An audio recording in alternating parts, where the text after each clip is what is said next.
from what I understand, basically, if you double hit it, whether it's intentional or unintentional, the point's just over now. It just doesn't count.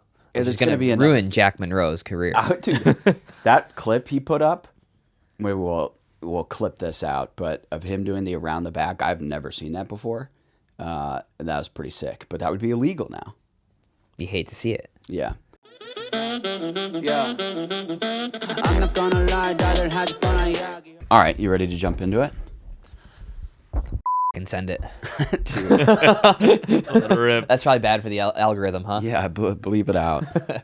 All right, we're not going to start with that. I mean, I don't know. We haven't been flagged yet, so I think I think we're in the clear. After that, though, I read something where it's like you just can't swear within the first like 5 minutes or something, which is like a weird.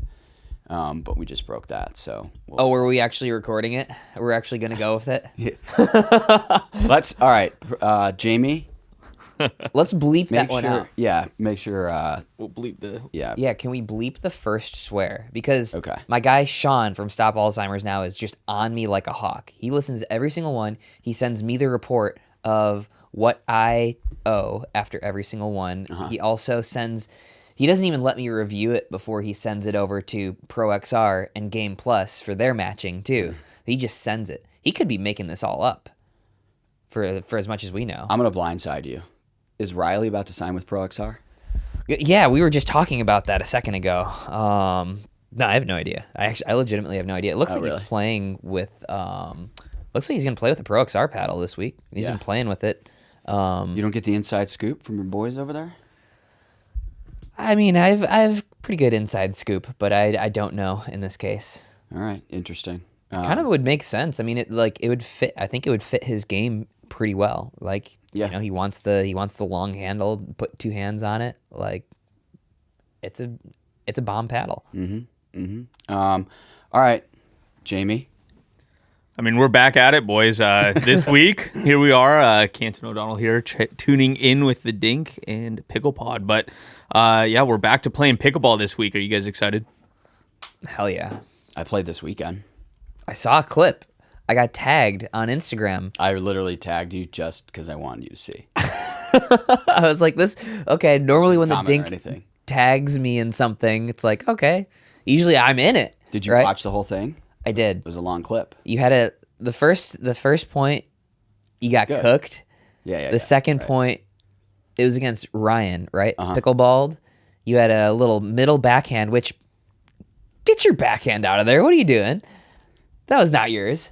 My partner should take that? Oh, yeah, easily. You were like 75% of the way over the... okay, maybe 60% of the way over. He jumped off the court to try and Ernie. Well, anyway. It was a nice little flick behind Ryan with your backhand. Off the bounce. I was very impressed. Using the Orlando Squeeze Pro XR paddle, too. It looked good. The grit lets me carve it. That looked nice. I'm surprised. How much are you playing these days? That's about it. That's about it? Yeah. You just got to make sure the camera's rolling when you are playing. That was the first time I played around here in 4 months. Holy crap. Yeah, last thing I did was like a tournament over at Pickle Ranch. And then I haven't played around here like at all. Huh. But dude, that's because somebody doesn't invite me to play. But now he's seen that I have like some pretty legit game and maybe I'll get an invite. Well, I think I need to see the entire thing. You know, I think I need to judge not just 1 point. It was a nice point, right? But even Jack Monroe gets good clips sometimes. That was 2 points, dude. The first one you got bagged. I beat you in singles. That's just wrong. We're just throwing out fake shit. All right, I respect it. We're here for just fake news. Flip that, but without Zane's response. Well, on to a little more serious topics. We have the new PPA format with the progressive draw. I guess not new, it was at Nationals. But before we get into the seeding and everything that's going on there, you guys want to just take a few minutes to talk about your opinions of the progressive draw? First, the paddle giveaway is still live. This is the last episode. Comment, like the episode, subscribe, and then we'll announce the winner next week. But yeah, okay. Is it progressive or progression? Progressive. Is it? It's very open-minded. Progression draw? Yeah. I thought it was progressive. I don't know. Can you explain it to me like I'm 5?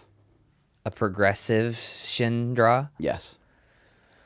Basically, you play one event over multiple days. And it's actually something we've talked about previously on the podcast. But essentially, like, your round of 32 could be on Wednesday.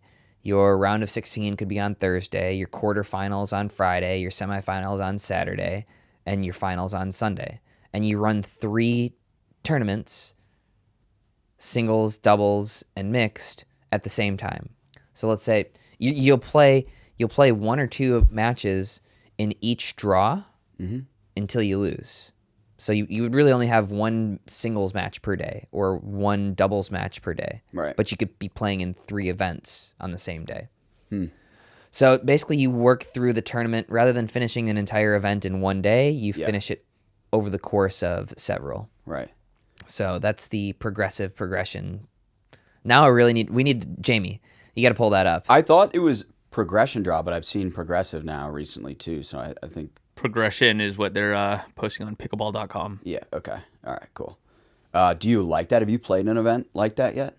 I actually didn't play nationals, but I think it makes the most sense because, I think we've spoken about this on the pod before, but people will come up to me when I'm playing or, at a tournament, and they'll be like, well, what time do you play? I'll be like, well, I start at 10 and then I have no freaking idea after that. Right. So it's good because, okay, my men's singles is at 9 a.m., my mixed doubles is at 1, and my men's doubles is at around 4 or something like that. So I think it's good. I think it allows players to better plan their day, right? Sometimes I will have played a match and I don't know whether my next match is going to be in 10 minutes or 2 hours. Yeah. And you can't really eat during that period of time. Like, you can't sit down and have a meal unless you're J-Dub and you're just pounding Chipotle between every match. But I think it's good. I think it allows you to promote the different matchups because you have a day to then create all the social media graphics and whatnot, sort of build it up. I mean, I think that the progression draw is very, very much needed. Okay. And so why is this necessarily news? Because they did it at nationals. Well, I think Was the it not the news. assumption they were doing that moving forward? No, I think the news is that they're doing it very differently now, right? So nationals was what? It was maybe a 64 or 32 draw. Well, now we have a 128 draw, but the top 16 seeds get 3 buys. Yeah, right. They get buys to the round of 16, right? Yep. So you could have a player who's essentially, what they've done is they've taken qualifying and they've backed it up. And instead of qualifying, you're just in the round of 128, and then you have to win multiple matches to get to the place where the PPA players are, Right. essentially. So it's 3 wins. Yeah, Get into the PPA draw, essentially. pretty much. Yeah. I think effectively that's what it is. And what we're seeing is, and why the people are talking about it, is because it's a small group of teams or players that would actually be given those 3 buys. And so there's a lot of top players who are now going to have to fight through to actually make it into the main draw. Yeah, no, I mean, there's Right? 16, if there's only 16 seeded players, I think we saw some tweets about people are getting hosed, right? Nunnery said in mixed, Mary Brascia and Gabe Tardio aren't a top 16, but they got stripped of their bye for Leung and Jeannie Bouchard, who by points should have been 28th. Right.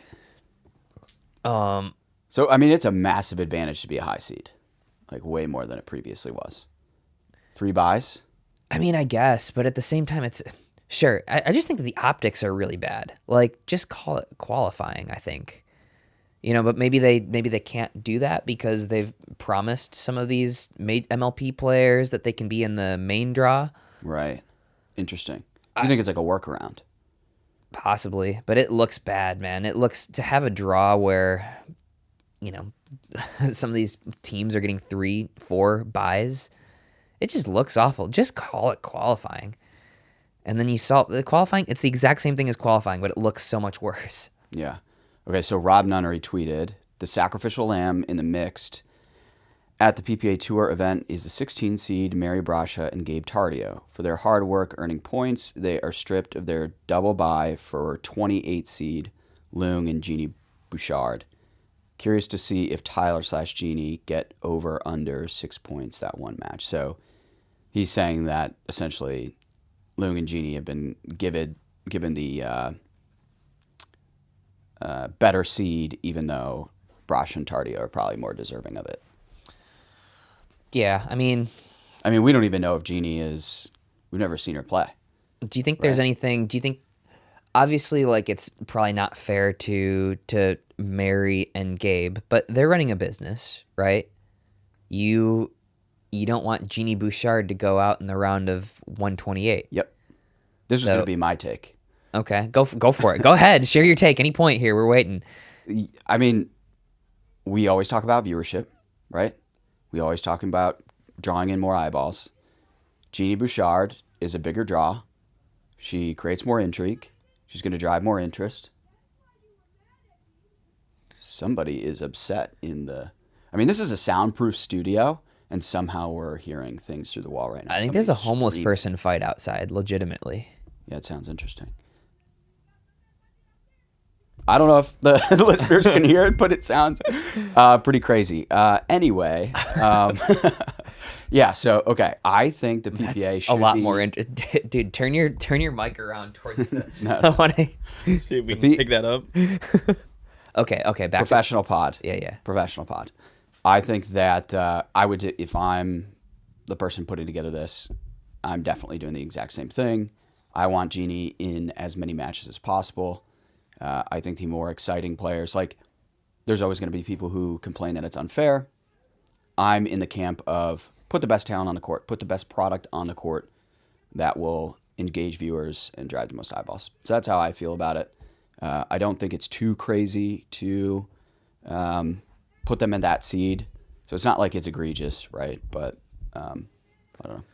Yeah, in this tournament, you could say, well, we thought Jeannie was going to be really good because she's, there's at least some sort of, ability to defend your stance. Like, Tyler's a really good mixed player, and we think he's going to fit in really well with Jeannie. Yeah. And also, the real objective being, like, we need to get them some TV time. And I don't have I think both sides are probably right. Like, I'd be pissed if I was Mary and Gabe, but also I understand it. Wait, so this is interesting. The committee spots. So whoever put together the sheet, so they added a quote. So this is from Dave Fleming. A committee choice. So it's up to committee choice. If there's an up-and-coming player, like one of these tennis stars, and they get hot, they'll be able to send them into the draws in that 13th or 14th spot, which is what we're seeing here, right? Yeah, I guess I didn't know about this. So they're acknowledging. They're acknowledging, right? Like, they're not, like, hiding the fact that it's like, yeah, if there's an interesting player, we're going to move him up. For sure. Yeah, I think that makes sense. Yeah. I think some tennis tournaments do that. Most of the tennis tournaments, I think there's one Grand Slam, and maybe I think it's Wimbledon. I think there's one Grand Slam that seeds players based on sort of like their perceived power rankings, and the rest of them go strictly based on ATP rankings. Yeah. And now there's wild cards. I would say that this is effectively a wild card into the PPA draw, right? And now you have the essential qualifying being the 128, 64, and 32, and they're getting a wild card into the main draw, right, which is I feel like we just need to come up with new words for what to describe this as. Yeah, it's probably a little bit confusing. But other teams who have lost out because of this, Etta Wright and Pablo Tellez, Caitlin Kerr made the point that Travis Rettenmeyer and Roscoe Bellamy were the 16th seed before getting booted for Jack Sock and Colin Schick. But again, like, I want to see Jack Sock play. Like, I'm going to tune in for that.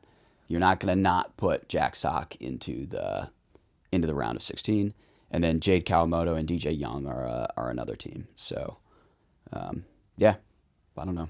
As long as they acknowledge it, they're just like, yeah, we want to put people who are the most interesting on the court. I get it. Yeah, no, I try and hide it and massage it. Then it's like, come on. Yeah, as long I think as just open it up. Just own it. Yeah, own it. Just own it. I don't. Yeah, and I don't really have a problem with it. If I was in that spot, I'd be pissed off. But I don't know. What can you do? Jamie? I don't know. Pretty interesting. I think, I don't know. I agree with both of you guys' points, but just being the first tournament out of the gate and with seeding being so important moving forward, I think it's a little interesting that there's just so much discrepancy on it. I guess another big announcement for Palm Springs is Lee Waters is back. What do you guys think? Finally. Welcome back, Mama Waters. I'm a big fan of her. I wanted to see her back in. I don't know. We'll see how she does. I think she's only coming back in for mixed, though, so she's not playing women's as of yet. At least we haven't seen. Just Christian. Yeah, I wonder if she's gonna. I wonder how much she's been playing. I think there's a lot of unknowns. Like obviously she's still gonna be able to ball. Yeah. Although who knows? Having a ACL surgery has got to be pretty brutal on your movement going forward. Definitely. But I don't know. I've never had one. I have. So. You have? Yeah. Tore my ACL and meniscus. Not fun. Oh, shit. It's more of the mental block than anything. Now, to this day, this was 10 years ago maybe, if I'm watching any sport on TV, if somebody cuts, anytime somebody goes up for a rebound in basketball or they shoot and the defender's on them, all I can think about is them landing awkwardly and tearing their ACL. It's like, and when I'm playing, I'm thinking the same thing. Anytime I do something athletic, I cannot jump off with 1 foot anymore. I have to jump off with 2. It's like a mental hurdle. So I feel like that's the biggest block. You can rehab back to full strength, but you'll always have that mental block. But Yeah. I mean, in pickleball, it's not that. Like it's pretty safe in pickleball. I feel like, unless you're going for like crazy Ernie or something. Fair. How did she actually bust it? Was it in a tournament somewhere, or was it just? I don't know. Sometimes you can, like with an ACL or a meniscus, it can happen, and you can just keep playing through it. I know meniscus, you can play through it pretty decently. Yeah. But I think ACL Matt Wright's got some. I think he told me once he's got some torn meniscus, and if he doesn't, it just sure looks like it. Rob Nunnery does. Does he really? And he's playing through he it? had that like last year, yeah. No, I think he got it repaired. Yeah, he got it repaired. Yeah. Meniscus isn't that bad of a recovery, right? ACL and MCL are a lot worse. Right. Yeah. Yeah. Meniscus is pretty non-invasive, quick recovery. ACL is like 6 months. And it's like a brutal rehab process. Yeah, yikes. Yeah. I don't want to do that. No, there's a bunch of like NFL players who they retired and then they got MRIs and they're like, oh, you were playing with 2 torn ACLs your entire career. But their legs are so strong that it basically served the purpose of an ACL. So depending on your body type, like you don't necessarily need the ACL. Okay, I feel like I need my ACL.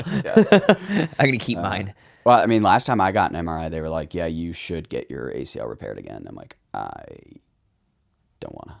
So Make me. yeah, Well, yeah, Lee and Alshon are sitting at the 26th seed at the very back of the bracket, so they're going to have to get 2 games just to get up to the 28th seed, Bouchard and Leung. So that'll be an interesting fight to get through. I feel like that's good for them though, right? Like with Lee, I bet you if they argued or protested a little bit, like Christian's obviously a beast in mixed. Lee was a beast in mixed.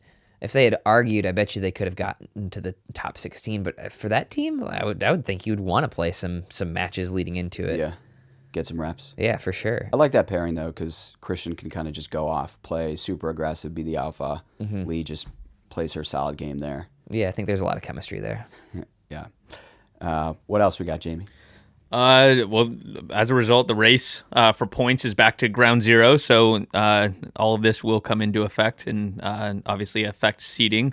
I don't think there's much there. They put it on pickleball.com to start tracking again, so that'll be interesting. But it seems like we're going to start tracking something pretty unique here at the Dink as well. regarding the paddle race. You want to talk about that, Thomas? Yeah, let's do this. Did you look at? Don't look at the sheet. Are you looking at it? I was just about to pull it up, but I won't. Don't do it. Mid You copy haven't and looked paste. at it. All right. Let me turn this away. So Saw you that. can see it. Okay. What of all the paddle brands out there, which paddle brand do you think has the most active signed pros? What is a signed pro? We need definition. Like top 100 pro. Top 100. So that's APP, MLP, PPA. Mm-hmm. I'm gonna go Selkirk, What's your number 2? Yola, What's your number 3? Engage, What's your number 4? Pro XR. You looked at the sheet. No, I didn't. And I think actually, nailed. I think Yola. Did I really? I think Yola's 1, Selkirk's 2, but they're basically dead even. It was this pre or post Deckel and Tyson switching over. That's updated. This is post. Yeah. Okay, so maybe I was correct from before. I swear to God, I didn't look at it. Okay. Yeah. So then Engage is 3, which I would not have guessed. I guess I didn't realize how prevalent they are. Yep. Pro XR 4. Who do you think is 5 and 6? After 5 and 6, it gets tough. Let's see. Who am I missing? What brand is PIKKL? That's a new one. Yeah. Yeah. I think that's Tyra's, the one that Tyra swings. Mm-hmm. My buddy Mike Swings it. Mike and David from up in Minnesota, my boys. Let's see. Is PIKKL isn't 5th, are they? No, they have 3. So they have Tyra, Gabe Tardio, and Krista. Getcheva. Thanks, Jamie. I think, there's a couple pros with Franklin, but really not anybody outside of J-Dub and them. Let's see. Let me look. Okay, hold on. Onyx is probably a top 10, but not much better, not much more. I bet you they're in there like 8, 9. It used to be everybody. I feel like Yeah. they probably at one point were like number 1. Paddle Tech's still probably in there. Yep. Let's see. Got the women on lockdown. Gearbox is probably like, I bet you they're like 10, 11, 12, something like that. Is Gearbox on here?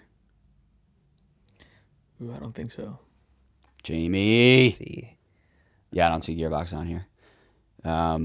Yeah, okay, so let's go. I'm gonna call it quits after that. I think I did pretty good. I'm gonna look at it now. Yeah, so Yola, Selkirk, Engage. Oh, see, I Pro couldn't even have it XR. if I wanted it. I got to request access. See, look at that. Yeah. I tried to look. That's right. Onyx and Paddle Tech, Franklin and Gamma, Forgot about Gamma. and then, yeah, kind of just like spread out across all the others. Yeah, interesting. I mean, Paddle Tech and Onyx used to be much bigger. Franklin, obviously. See if there's any other spray. Adidas on there with their 1 Pro. Yeah. Okay. So how about this? End of 2024. What would you say your top 5 is? My what? After there's like shuffling around. My top 5 list by the end of this year for the paddle brands? Well, let's go one more year out. 2025. At the end of 2025. Yeah. I don't know. You first. It's still going to be Selkirk and Yola. Sounds like Pro XR is trying to sign some pros. They're trying to get into the mix. No, so the nice thing is Pro XR really isn't signing pros. We don't have too many signed players. It's just players you know what? using it. Our mistake. We included Riley and Lindsay in Pro XR speculation, so they're highlighted here. Okay. So well, Pro XR is actually When technically CJ's not even signed, I don't think. yeah, there's a bunch of people who just like using the Pro XR. yeah. So I think that speaks volumes.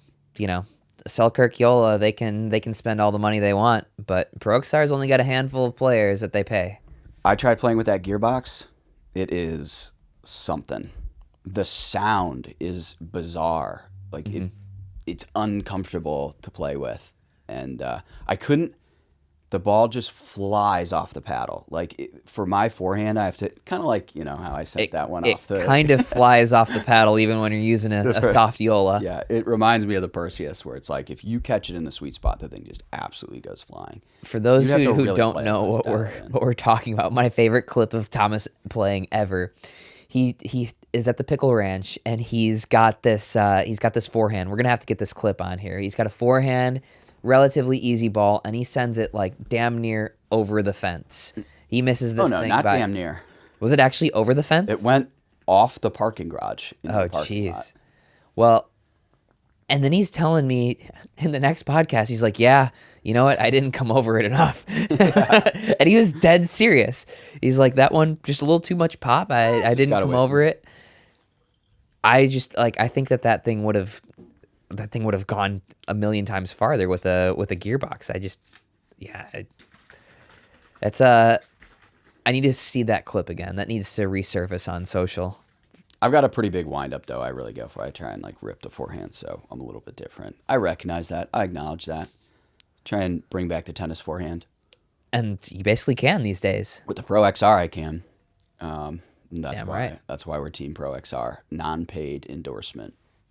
Let's go. All right, Jamie. What do we got next? Well, just to follow up on that, what are we doing with all that paddle data? I actually don't know. Oh, you don't know. So Day 2 on the job, and I know more. This is great news. All right, we'll fill us in. We will be tracking the paddle usage and wins throughout the entire year, just kind of like F1 does with the cars, to associate and figure out which paddle is truly winning the most at the tournament. So that's a cool idea. Who came up with that? I believe that was Alina. All right, I like it. Good stuff. Yeah. You should control it for duper too, and like base that off of something, right? Because obviously, if you have a certain, it'd be interesting to see if you have a certain, if paddles can help somebody's performance. I think it absolutely can. Or it can, or hurt it, right? So obviously, if you have somebody who's playing at the pro level that's a male and they're like a 6.0, and they're using it doesn't matter what they're going to use, like they're not going to win enough. But like, I think the interesting part is Ben could play with pretty much anything. Obviously, he's with Yola. Is that more of a statement about the paddle or about Ben? Right? I think you should attempt to control it for duper, right? So if a player who's a 6.0 has this percentage of wins, that might be more meaningful. Even if that percentage is only 15% of wins, that might be more meaningful than somebody who's a 6.7 duper and winning 75% of their matches. Yeah. Right? Mm-hmm. I think there's other things you could look at that in conjunction with. Nice word, dude. Conjunction? Conjunction's an easy word, bro. Sick. You're an MBA. You never heard conjunction? I've heard conjunction. It's a flex. We get it. And you didn't answer the previous question. You asked me the question of which paddles are going to be the most prominent by the end of 2025. Yeah, maybe the better question would have been like, what paddle brand that doesn't have a ton of pros will have a ton of pros around then, right? And to me, okay, I'm looking at Vulcan as like, all right, they're ready to spend some money. And actually, someone commented, and I got a text too that I forgot this happened, but Vulcan, their parent company Tanner's, was acquired by this baseball company you were talking about. And anytime there's an acquisition, that means they see potential, they're ready to infuse some capital and make some moves, which helps us to better understand why they're willing to go pay that big contract for the ball. And I would expect that they try and go after some pro players and bolster their roster a little bit. Mm-hmm. But Pro XR too. But apparently you're saying that they're not out in the market actively trying to get pros. But I don't know. They seem to be making the most moves of late, or just making the most, making the biggest waves. I think they've kind of come out of nowhere, and I don't know. Well, we're seeing pros opt to play with them. Yeah. No, I mean, that's at the end of the day, you make a good paddle, the unsigned players are going to play with it. I think that this data shows a lot for Pro XR. How long is your contract? I got a lifetime contract, bro. Really? Yeah. Damn, good for you. Yeah. Very cool. Thank you. I'm My stoked. lifetime contract. Do you guys? Here's a wild one for you. Obviously, they're trying to pick up pros all over in the paddle industry. But do you see any of the paddles actually going for up and comers that you think will become pro? Essentially, is anyone actually out there like trying to source and look at the new talent? Any specific companies? I mean, the company that does the best with that is Selkirk. They have ambassadors all over the place. Yeah, but I mean, is that are they good at scouting talent, or do they just sign everything? No, I just think it's cast a wide net. Right? Sure. I'm not. Yeah. No, I think I have an interesting take on this, and I think that data analytics and pickleball analytics is coming to pickleball, and I think one of the first applications of it is not even necessarily going to be helping players with improving their game, but figuring out the attributes and figuring out how to scout talent. I think that one of the biggest users of pickleball analytics is going to end up being paddle companies looking to sign up and coming players. Mm-hmm. And so I think that almost like a GM for these different paddle companies is just as valuable, if not more, than a GM for some of these MLP teams. Yeah. For MLP, you're with them for 6 months to a year, but you might be signing a 2-3 year contract with these paddle companies. Right. So I mean, I think it's when you're signing people, you're signing them pricing in their ability for growth. Right. Right. Certain players get really big contracts right away because you think they're going to be good, of course, which makes some sense. That's what the movie Air is about. Air, I don't know this movie. The Jordan movie, like Ben Affleck, and it's about and Matt Damon, and they're scouting Michael Jordan, and they sign him to the contract, and he's sort of they're making a big bet on him, and then it makes Nike and Jordan into what it is, right? But I didn't know this movie. in this, like, in terms of like signing the up and coming talent, the advantage goes to the brands who already have the most active signed pros, because how do a lot of pros or up and comers get contracts? They text their friends, right? Mm-hmm. So just by way of having more people signed to your brand, it's more likely that you'll get more looks at up and comers, just purely a volume play, right? Yeah, I can see it. Doesn't mean that that's maybe the correct way to do it, but that's probably the easiest way to do it. Well, like when you first got into pickleball, how'd you get your first contract? My first contract was with ProLite. They paid for 2 of my entry fees, and they gave me some free paddles and clothes, and I was so stoked. But they're a Wisconsin-based company, so they were the first composite pickleball paddles. They're the first ones that moved from wood to whatever we have now, like plastic and stuff. Yeah. And they moved from either like Washington to Wisconsin. Yeah. And I would play games with the owners. They're like an OG brand. I feel like you could revamp that brand into something that's very cool, just leaning on the legacy of it. I think so. I mean, they still make very good paddles. Yeah, it's a nice little made in the USA company out of Wisconsin. Were they the first ones to use the materials from like Boeing? I think so. I don't know about that. Maybe. I can't recall. But basically I knew the owner.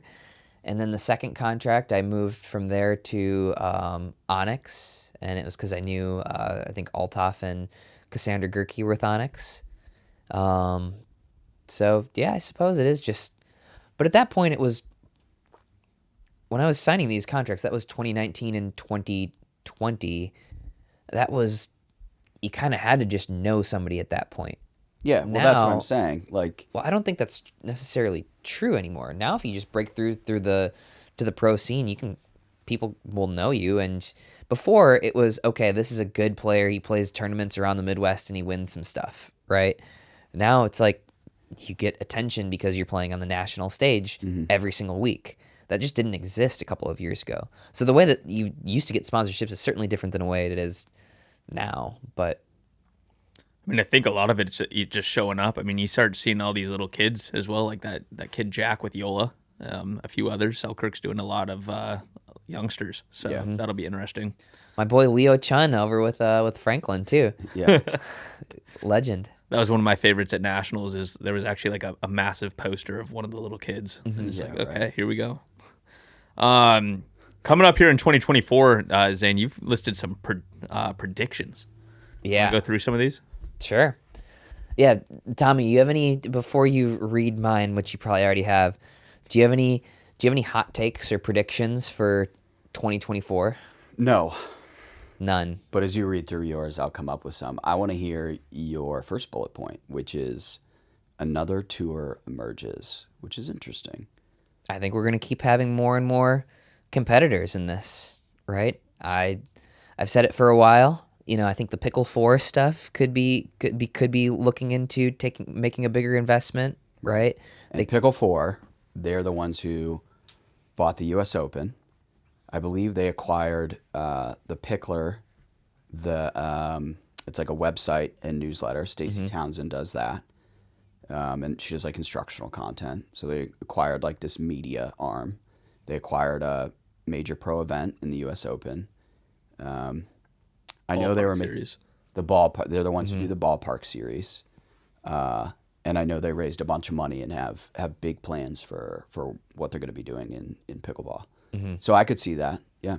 Yeah, and they're backed to, I believe, by Fenway Sports Groups, which is obviously owns the Boston Red Sox, I believe, and they have a lot of money. Yeah. No, they have some big names. I think they purchased some soccer teams too. Doesn't Fenway own some soccer teams? I could be wrong. I'm probably wrong. So I don't think we're going to see the end of tour wars for a while. The barrier to entry is still quite low. I would not be surprised to see another tour. Yeah. Interesting. I think this year is the year we're going to see a lot more injuries, and particularly I think wrist injuries. Okay. So I think players are working more and more, playing more and more, and the game is getting so much more competitive. Everybody's going to need to be putting in more court time, pushing their bodies to the limit. I think we're going to see some injuries, and I think we're going to see some wrist injuries. Everybody pretty much is playing with now carbon fiber paddles where you can be really spinning those balls. You're getting used to using your wrist a little bit more. I also think that this Vulcan ball, it feels a little heavy. Like for me, my wrist has been hurting the last couple of days playing with the Vulcan ball. So I think 24 is going to be the year of the wrist injury. I just saw one of your next bullet points and it kind of made me laugh. But yeah, I could see that. If there's going to be wrist injuries, probably going to be elbow injuries too. People just trying to get. I always think of Jack Sock and how wristy he is with his shot. Like I think about him when I'm hitting forehands and trying to get that wrist action. And if you can get that wrist action like at the net, you can surprise people with your speed there. Mm-hmm. But like I don't know, Ben Johns is the opposite of that, right? Like when I remember taking a clinic with him early, and he would always say, you hinge at the shoulder, very smooth, like your arm is one piece, right? Especially for dinking and stuff. But as soon as you're back at the baseline, having that extra wrist action in pickleball can have a huge impact on just improving your velocity. Yeah, well, there are certain shots you want to use your wrist on. There are certain shots you absolutely don't want to use your wrist on. Yeah. Really, if you're dinking, you're not usually using your wrist unless you're really hitting an aggressive roll dink. But even Ben, when he's hitting those flicks, he's using his wrist like crazy. Like right. He drops his wrist down real nice and low on some of those forehand rolls too. All right. USAP moves to drop serve only. I think USAP is going to get rid of the regular serve. I think we're seeing the serve continue to get dumbed down, and not used as a weapon. If we're following that logic, we might as well dumb it down even more and go to the drop serve only. Right. And also, I think it's just a much, much more effective rule. It actually makes sense. You can enforce it. So I think USAP is going to move to the drop serve only. Yeah, it's just a hunch. Should I start working on my drop serve? Sure. It's not that. It's pretty easy to pick up. You don't need to like work on it a ton. Well, okay, going back to you playing with the Vulcan ball, I think we talked about it maybe a little bit on the last episode, but what's your general take on the ball? You said it plays a little bit heavier. It kind of feels like it's more impact on the.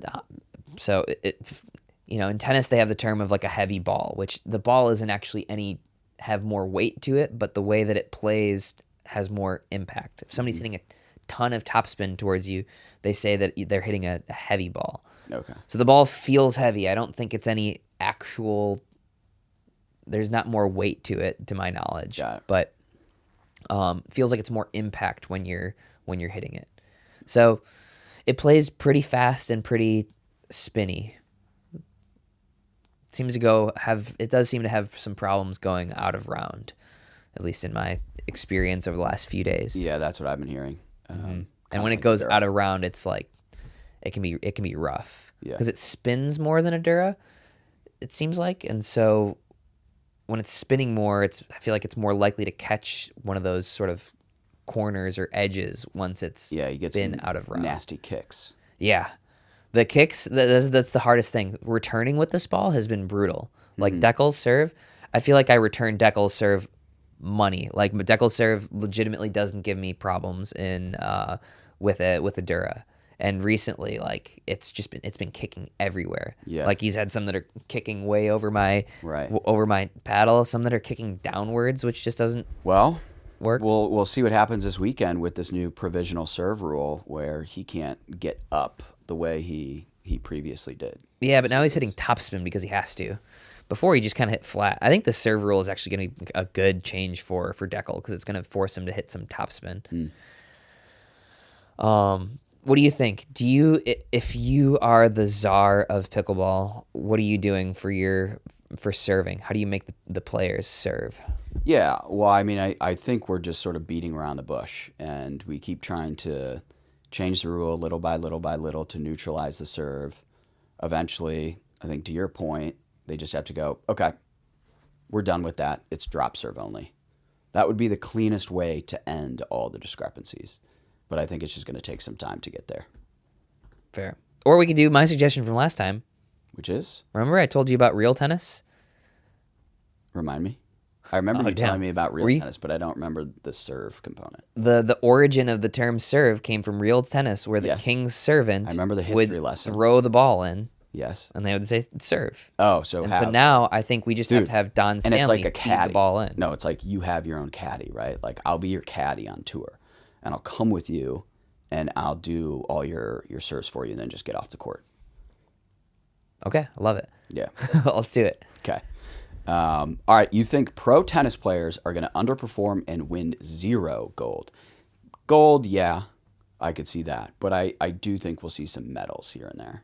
Yeah, I think the only one that has a real chance of medaling would be Jack and Catherine. Yeah. Okay. I mean, it depends on where we sort of like draw the line as like tennis versus pickle. Like is Rettenmeyer, No, I'm talking like the new Jack Sock, Jeannie Bouchard. I mean, this is mostly talking about Jack Sock. Yeah. I think he had his peak for a little while back in North Carolina. Right. Like him and Anna Lee won it. I don't think Jack wins a gold this year. I think he's going to get figured out, and I think he's going to get a lot better, obviously. But I think him and the others are, and I kind of want to be wrong. Jack Sock was like my favorite player in tennis. Really? And he was. And I want to see him do well. But I feel like in men's doubles in particular, mixed he can have more success. I think in men's doubles he's gonna underperform. And I don't think any of those other tennis players are gonna be phenomenal. Yeah, I'm pretty low on Jeannie Bouchard until she proves me otherwise. I have no evidence to point to her being a good pickleball player. There we go. Would you play with her? Yeah, dude. You kidding? Take whatever I can get. Even the Versix paddle. Yeah, that's interesting. I've never heard of Versix before either, and she's playing with a Versix paddle. I think it's the Pickleball Central brand, isn't it? They made their own paddle, I believe. She's playing with just like the in-house brand. It's like the Kirkland. Yeah, right. Yeah, but you know what they say with like Kirkland vodka, Kirkland golf balls, like they're pretty good. Like Kirkland actually can put together a decent product. Versix, I've never even seen one. I don't know. They're in the Pickleball Central booth. You've probably walked past it. It looks like every other carbon fiber paddle. Got it. I think. Do we know if Tyra and Christian are playing together this year? Because my prediction was Tyra and Christian. I literally just wrote Tyler and Christian become a problem. Yeah. I mean, I don't know if that's a very hot take, but like I think those are the two probably quickest ascending players, and I think that they should team up. Yeah. Because I think they could be a regular medal stand team by the end of this year. Yeah. They're also a fun team to watch. Just both their play styles. For sure. Yeah, I could see that. I think they're kind of similar to like a James and Anna in a way, where they've come through and they have very high level tennis backgrounds, but I think they play slightly more unconventionally than James and Anna. I think you could see some real good battles between James and Anna and Tyra and Christian. I think we'll call that the rivalry to watch out for this year. We'll have to see if Christian locks in Lee or not after this tournament. We'll see how they do. That's true. I don't know who anybody's playing with this year other than Catherine and Jack Sock. Well, on the note of predictions, obviously the Dink is about to do the Dink Awards, and so let's get your guys' take on some of these hot topics. Yeah, so we'll just do a select few categories here, and I want you to make your picks, okay? Because we have all the candidates assigned, and we'll release voting here soon so that all the fans can vote. Do I get to know the candidates? Yeah, I'm going to read them to you. So let's do a couple of these categories here. So the first one I want to do is the most influential voice, okay? So this is somebody in 2023 who, when they talked, they made waves, it got the conversation going, and had an impact on the broader pickleball landscape. So I'll read you the names, okay? Jill Braverman, Zane Navratil, congrats, good for you. Jimmy Miller, Leah Jansen, Tim Parks, Travis Rettenmeyer. We're missing one. Who? Dylan Frazier. Dylan Frazier. What has he said? He had a podcast. Oh yeah. Well, this isn't just who had a podcast. Oh, that's a good one.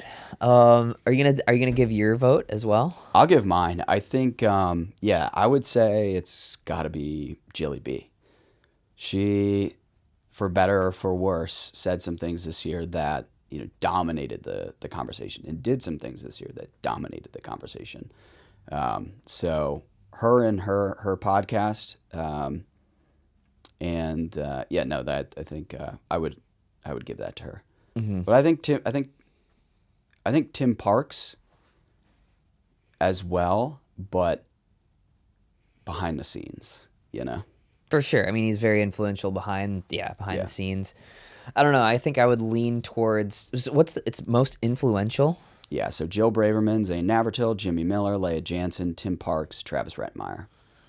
Well, I think of influential meaning like getting something done, right? And if you want to talk about influential, I think that Jimmy has probably had he probably has the most listeners. But I think in terms of influence, I think we've been the result of a bunch of different rule changes. We've been the result of a bunch of different changes to the game, to the format. We talked about the progression draw.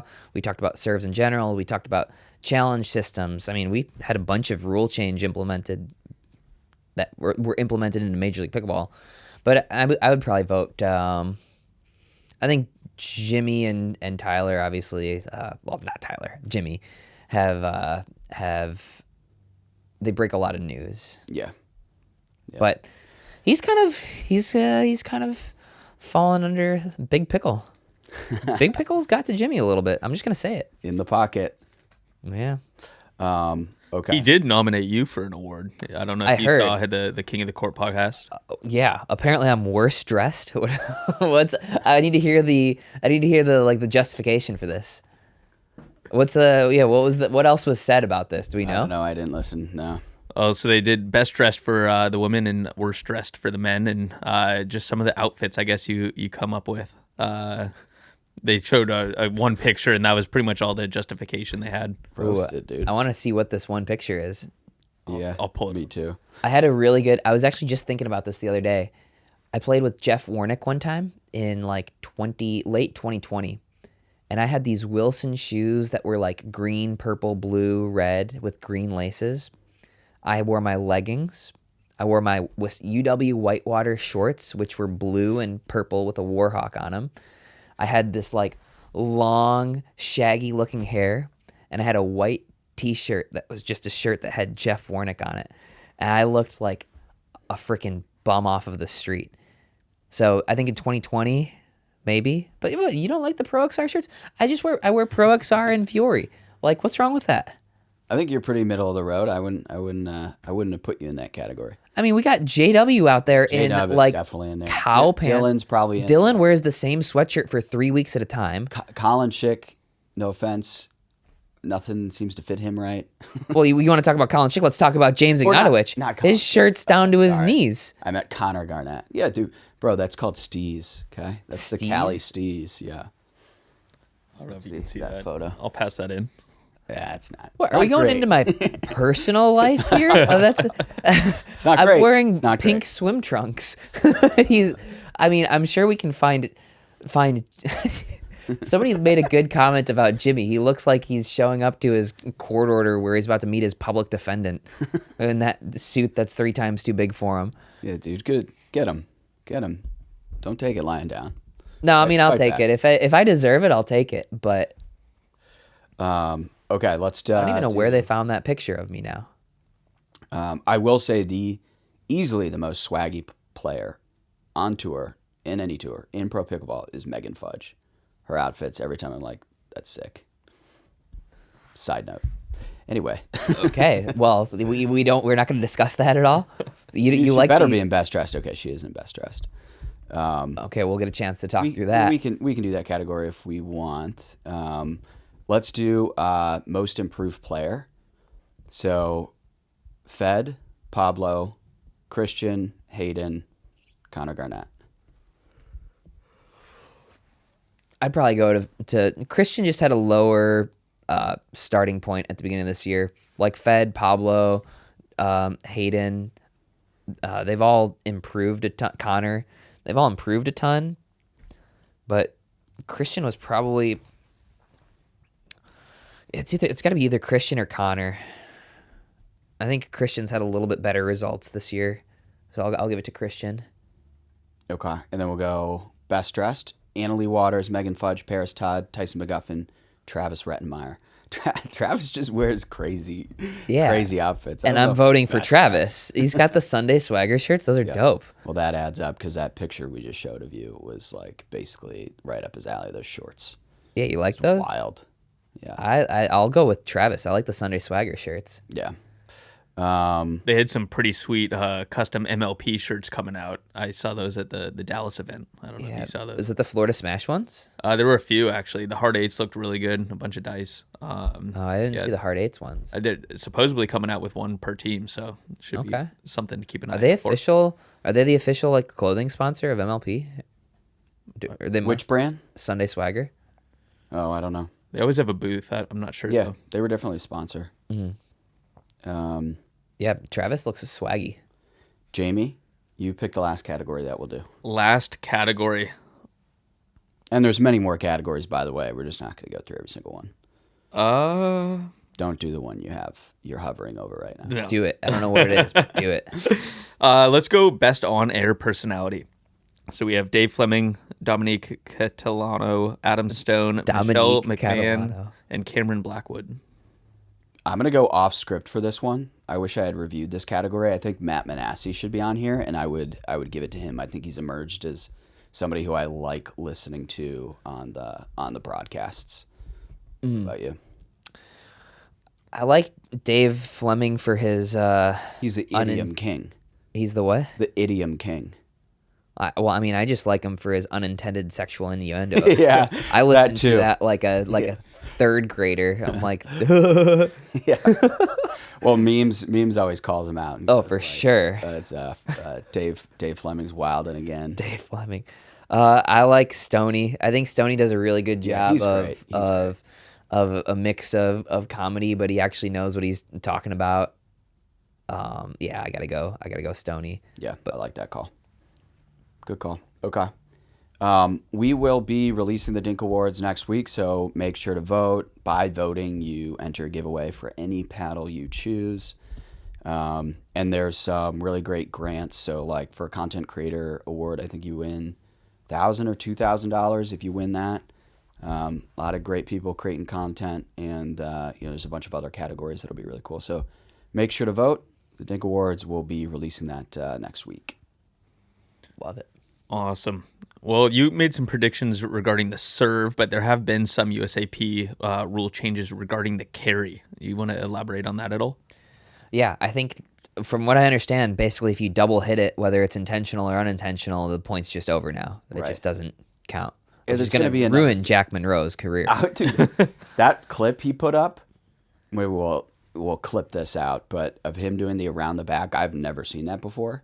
And that was pretty sick, but that would be illegal now. You hate to see it. Yeah.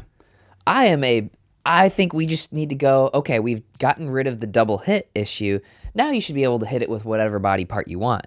Because You're like a header. yeah, the issue was like, okay, well, if you hit it with your hand, you can just kind of sort of catch it on your hand and push it over. Right. Who was doing that? Was that Shay who would like have his Yeah, fingers he would off hit it it with and he his would, like his other he'd have the hand touching the paddle so that it's part of the paddle, and then he'd just be hitting it with his left hand. Yeah. Just my guy likes to stir the pot with the rules as much as I do. Yeah, you and him. But yeah, now that we've gotten rid of the double hit, we might as well just be able to like kick it over, head it over. Can you imagine how sick it would be if you just got nailed in the chest, but you like puffed your Yeah, chest you, like, out did and it sent back. it back over? Yeah. Like that'd be pretty epic. People leaning into body bags. That'd be interesting. I think this is going to be one of those changes that leads to a ton of discrepancies. There's going to be a lot of arguments on the court. Yeah. I think a lot of amateurs don't realize that this is going to be going away. It happens like decently frequently. For sure. Right. The little sort of catch and throws. Yeah. Yeah. Yeah. And I don't think it's anything the referee is going to be able to enforce. It almost always happens on these really quick exchanges. I don't think any ref's going to see it. Yeah. It also like often it's not visible, but you can like hear it, and then you're going to have an argument about like what you heard. I don't know. I think there's just going to be a lot of like weird moments, especially at the amateur level, if there's nobody to enforce it. Mm-hmm. Yeah, I wonder what the intent of that rule is. Is there a rationale for why they decided to get rid of it? I don't know. Maybe because people were doing actual carries like Jack Monroe. I mean, in theory, like the way the rule stood, you could like intercept the ball as it's coming to you and like wrap your paddle around. Like if you practice that, you sure. could basically like lacrosse it. Well, I guess what we have written down here is we need to explain the difference between a carry and a double hit. Rule 7L now makes catching or carrying the ball on the paddle a fault without having to determine that the catch or carry was deliberately done. Okay. So it doesn't matter whether it's deliberate, but a double hit is permissible if the player hits the ball twice in a continuous single direction stroke. Okay. If they hit it twice with more intention, it's a fault. So I don't know how this changes anything actually now. It says that a carry is illegal, but a double hit, if they hit in a single continuous stroke, is still legal. So I guess I'm confused about how this is actually a rule change. It sounds like it's the same thing. You would need a camera to be able to see this, I think. Yeah. So a carry, maybe that's like you hit it like 3-4 times. What a double hit is, I don't know. No, I it's think like when the ball. It's like when the ball like rolls across the paddle face while you're swinging, sure. and then like it comes off the. Isn't that essentially just the same thing as a double hit? I mean, like, how can you differentiate between the two? Right. That's. Yeah, I don't know. Well, If you are looking for more clarity on the catch or carry or double hit rules for 2024, you will need to go elsewhere. Yeah, go to another podcast. Okay, and then the other one is this, correcting the server. So no longer a fault, which used to be a fault, which means, I don't know. What are your thoughts on this? I mean, some people are like really adamant about like, okay, if you're going to be stacking and you're going to be doing all that, you better be able to keep track of it. And if you can't and it slows down the game, that's a fault on you. Now that's not the case anymore. So it's essentially a replay. What do you think? I'm indifferent on this one. It definitely is annoying. Like every once in a while you play it. You probably don't have to deal with this a lot, but like in amateur matches, you play against these teams who want to stack but don't know how to stack, and it becomes this like whole debacle. Totally. Oh yeah, I've played against a team like that. It's called they're Neil and Jerry. Yeah, it's so obnoxious. So I think in that circumstance, it's good if they're penalized for it because it discourages it, unless you really know what you're doing. But yeah, kind of indifferent on it. Yeah, I think that keeping score and remembering where you are should be a skill. Like, I don't know. You don't want points ending that way, but you also can't have somebody asking a million different questions. Like, maybe you can ask, I don't know. I don't have a huge issue with it. I just wish people would remember the score. All right, we've been going an hour, so what final topic should we do, Jamie? I think the most interesting, well, there's two that would be great to touch on, honestly. Real quick, let's just jump down to the Arizona Pickleball League. It looks like they have a new camera angle to determine line calls. And they tagged Kyle Salenko on Twitter or X, tagged a bunch of different people in it. Right. And it is truly showing the slowdown of the ball and skidding off the line. What do you guys think? Yeah, this is actually my buddy Kyle from back home in Wisconsin. He runs Boxcar. He's done the Major League Pickleball Challenge system as well as their production, and I think he's involved in Arizona Pickleball League. But I think everything so far has been on, the way that I understand it, everything so far has been on 120 frames per second, and I think he got it up to 240, so he's doubled it, which, makes a huge difference when, how many times have we seen these challenges where it's like, okay, the ball is above the court here and it's above the court there in the next frame. So is this just a faster frame rate? I think there's more to it, but I think that's the main element of it. I'll have to actually ask him. But like I've seen it and he's showed me clips of it, and it is so much better than previous stuff. You really actually seem to see where the ball is contacting the court. It seems to be enough frames to know exactly where the ball is contacting the court. Right. I guess I would want to see this in like normal speed, because I don't know if this is like if they just lobbed this, right, or if this is like a hard forehand. Mm-hmm. It's like I'm not really sure. But yeah, okay. So turns out we need cameras with faster frame rates. Big shock. Breaking. But yeah, I guess it's good. I think there's. I'm not tech savvy enough to fully talk about it, but I think there's. He explained it to me. I didn't understand it well enough, and that's on me. But I think there's more to it than just more frames. Mm-hmm. But I don't know what that is. Sure. It's proprietary. Sure. Well, yeah, we'll put it that way. It's proprietary. Sure. Okay. All right. I think that's all we got for this week. Try and get a guest for next week. We'll have Jamie back in the studio. Ooh, hey, if anybody is still listening to this, who do you guys want to see on the podcast? Who do we want to talk to? Yeah. That's a good question. Leave a comment. And that also enters you into the comment thing, right? Yep. For the paddle giveaway. 2 for 1. We've got a paddle giveaway. Let us know who you want to see on the next podcast or on future podcasts. Cool. All right. That's Pickleball. Later. Hey, what's up, bro? Hey, you into pickleball at all? You into pickleball? No? All right. I've got a nice little side hustle going here. I basically just show up at pickleball courts and I bring some products that they might need, and I slang pickleball products. With pickleball being such a hot sport right now, there's a lot of different products coming out and it's hard to keep up with. So I just basically bring the products directly to the customer right here. Hey bro. Hey, you're looking thirsty out there. You need one of these ice shakers? You know, to be honest with you though, all I'm really doing is I just subscribe to the pickleball box and it comes straight to my door with all the hottest pickleball gear in here. And it's like $250 worth of stuff and I get it for 99 bucks. Hey Donna, I got that new Fila zip up you were asking about right here. Yeah, that pickleball Fila zip up, yeah. Yo, these pickleball junkies, man, once you give them a taste of that new product that they got coming out, they can't get enough of it. Hey Tom, weren't you asking about some pickleball socks, man? I got some socks right here for you, brand new. Yo, did y'all need some sunblock? Was somebody asking about some sunblock? Hey, what's up, bro? You want to check out what all I got? Yeah, come check it out, man. Check it out. Wait. Cops, dude. Cops. Be cool. What's up, officer? Good day? Having a good day? Good. All right, check it out.